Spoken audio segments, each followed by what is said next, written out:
Hi friends, இன்றைக்கி நம்ம என்ன செய்ய போகிறோம்னா ஆட்டுப்பாலும் முட்டையும் வச்சு ஒரு சூப்பரான ஆட்டுப்பால் எக்கு கிரேவி தாங்க செய்ய போகிறோம்.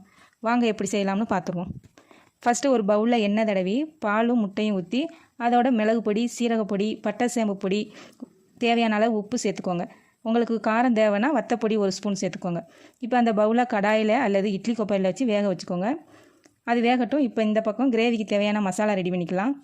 ஒரு கடாயில் எண்ணெய் ஊற்றி கட் பண்ண வெங்காயம், தேங்காய், தக்காளி எல்லாம் சேர்த்து நல்லா சிவக்க வதக்கி எடுத்து மிக்சியில் அரைச்சி வச்சுக்கோங்க ஃப்ரெண்ட்ஸ்.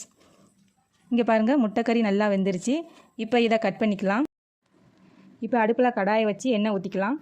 எண்ணெய் நல்லா சூடாகி வரும்போது கடுகு, கருவேப்பிலை, நம்ம கட் பண்ணி வச்சுருக்க வெங்காயம் சேர்த்து வதக்கும்போது அது கூடயேவும் வத்தப்பொடி, மல்லிப்பொடி, கரம் மசாலா சேர்த்து நம்ம ரெடி பண்ணி வச்ச மசாலாவையும் சேர்த்துக்கலாம்.